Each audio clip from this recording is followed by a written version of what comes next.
Rachel Cox, who is Rob Cox? Rob Cox is my deceased uncle who made the decision in June of 1941, 6 months before Pearl Harbor brought America into World War II. He made the decision that he wanted to fight the war against fascism and went to England and enlisted as an officer candidate with the British Army. He took with him 4 friends, another man who was a student at Harvard and 3 Dartmouth guys who had recently graduated and were intent on doing what they could to help the cause of freedom and liberty against the forces of Nazi fascism.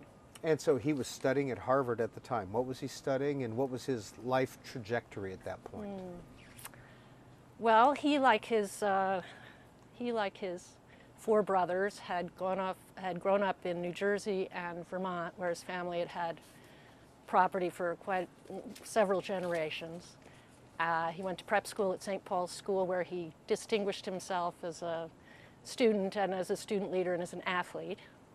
And like all his brothers and his uncles and his grandfather before him, he went off to Harvard, and he was quite literary. He was a good writer. He was known as a good writer. And when he went to war, he kept journals and wrote wonderful letters, which I hunted up and explored to find out really the story of what happened to him when he went to war. And I knew growing up that he had been killed. By the time I came of age, he was gone. Of course, he was killed in 1943 in Tunisia. And that's pretty much all I knew about him, except for what he looked like. There were mementos around my grandmother's house. And about 6 years ago, I decided I was going to see what I could do to find out more about it. And that was the beginning of this journey of discovery that led to the publication of my book. Into Dust and Fire. Into Dust and Fire. So his life was a good life at that point, right? There was some money, some family background, etc. They were comfortable, yeah. What inspired Rob Cox to 6 months before go off to Europe? Well, this is one of the questions that fascinated me when I started researching the book. He was an idealistic young man, I know that. He went to a school that was a Christian school, and he was somewhat religious and felt that life was meant to be about more than just yourself. It was meant to have meaning and be helpful to others, that kind of thing. There were a few less noble motivations, I think. He was graduating from college. He had no other obvious plans. And he had what we would now call a low draft number. He knew that there was a good chance he'd be drafted into the American Army, which had resumed the draft in the end of 1940, but had no clear plans to actually go to war. And he wasn't too excited, I don't think, about spending the next couple of years training for no apparent purpose. So he was casting around for something. And I think this fulfilled a lot of meaningful goals for him. So how did he get from Harvard to England? I mean, who did he contact? Yeah, that's a good question. Well, he learned about this opportunity at his Harvard club, which was sort of the equivalent of fraternities at Harvard, a little more self-important, I guess. But someone came to talk to the guys at the club who had made contact in England with the American ambassador, the British Foreign Secretary, and had worked out a way for this regiment called the King's Royal Rifle Corps, which had actually formed up originally in America before the American Revolution. It had its roots in the French and Indian War. Of course, after the Revolution, there were no more Americans in the regiment. But in 1940-41, it seemed like a good way to maybe bring a few Americans to the battlefield. And through various informal channels, I guess you'd say, arrangements had been made for a few Americans to join the King's Royal Rifle Corps and become officers. So when my uncle heard about this, he thought, sounds pretty good. Now, was he the leader of the band of 5 who went over? Or, yeah. Or did they separately decide to attend as well? Well, he was sort of the center of the group in that he made the decision to go. There was one other Harvard boy, really, I mean, he was only 19, he was a sophomore in college, who had grown up in England come back to America. He was American, but he'd been raised in England, come back to America to go to Harvard, and he, of course, was desperate to get back to England to help his friends fight the Nazi menace. At that point in 1941, England had just barely avoided being invaded by the Germans.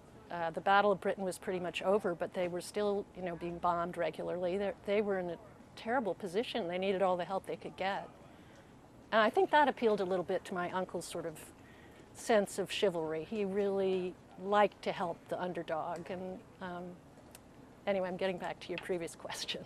As far as being the leader of the group, he knew about this opportunity. He went one day to his old prep school for their sort of homecoming event, and he met with a former roommate of his there, who went to Dartmouth. He tried to talk his friend into going with him. His friend decided not to go, but he took news of this opportunity back to Dartmouth with him when he went back to school, and told his friends there, who were very, very active in the interventionist movement, about this opportunity, and they thought it over for a little while, but not very long. They pretty much jumped at the chance. So my uncle was sort of the linchpin of the group.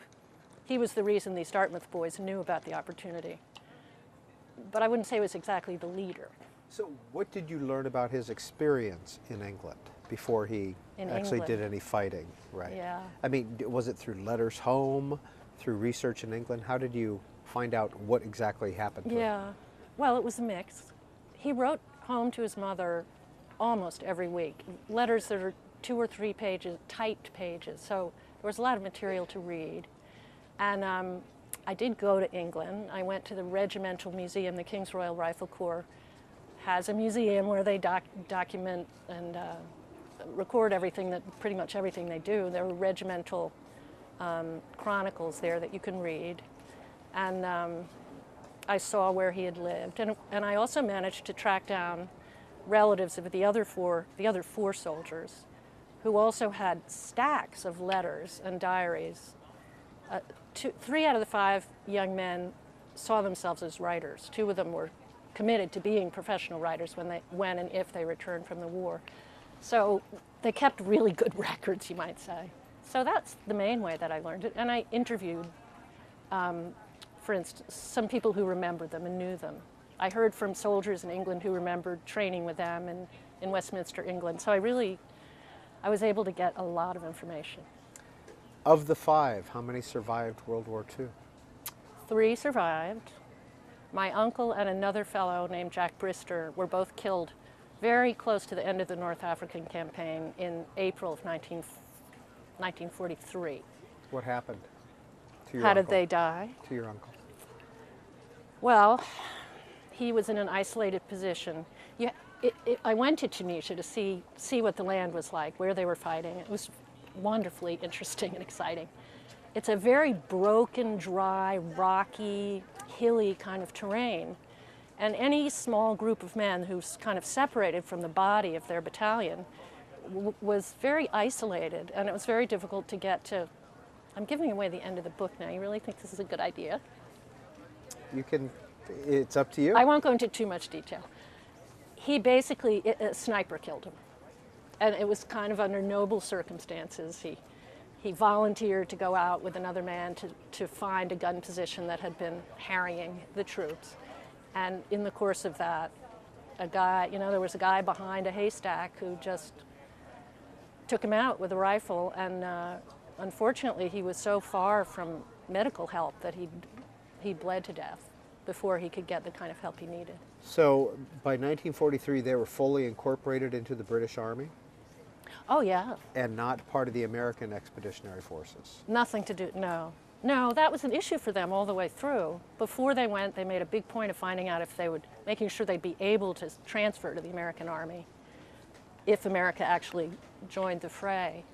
And one of them, Jack Brister, the other fellow who was killed in Tunisia, made the decision to transfer to the American Army in April of 1943, not long before he was killed.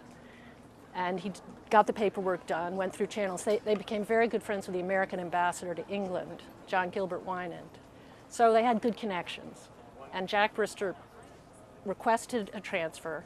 And this is the kind of thing that you couldn't make up in a novel. No one would believe it. 2 hours after he was killed, and I won't explain how